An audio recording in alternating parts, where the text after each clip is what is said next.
Lost Legends of Skyrim by Talsgar the Elder, Archivist of Winterhold. The history of Skyrim is vast, predating even the most ancient records of men and myr. Much has been lost, fallen to the ravages of war or the turning of the ages, but nothing is ever truly forgotten. Where no records exist, legends and folk tales offer us a key to the past, a way to piece together truths half remembered in the minds of men.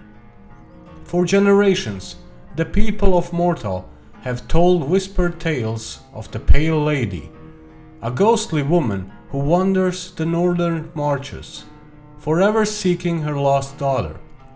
Some say she steals children who wander astray, others that her sobbing wail strikes dead all those who hear it. But behind these tales may lie a kernel of truth, for ancient records speak of Aumriel, a mysterious figure Isgramor's heirs battled for decades and finally sealed away. Reachmen tell the story of Faulan, Red Eagle, an ancient king who rallied his people and drove back the armies of Cyrodiil with a flaming sword.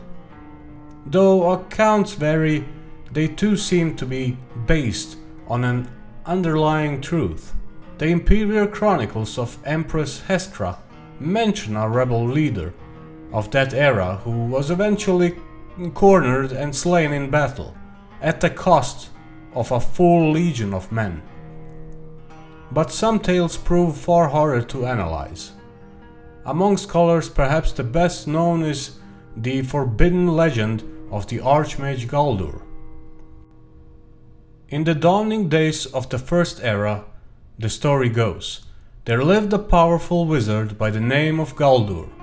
Wise and just, he was well known in the courts of King Harald and the Jarls of Skyrim, and his aid and counsel were sought by men and myr alike. And then he was murdered. Some say one of his sons killed him, others that King Harald, jealous of his power, gave the order.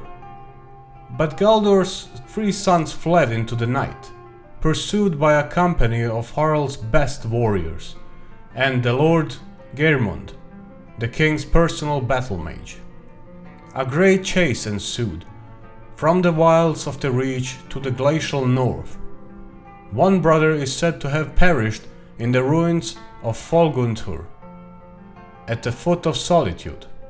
The others were run to ground soon thereafter. And once it was done, King Harald ordered every record of their murders destroyed, and Galdur's name and deeds were struck from the rolls of history. Even today, few sources remain, and no bard will tell the tale. But perhaps the truth yet remains in some ancient ruin, waiting to be unearthed, for nothing is ever truly forgotten.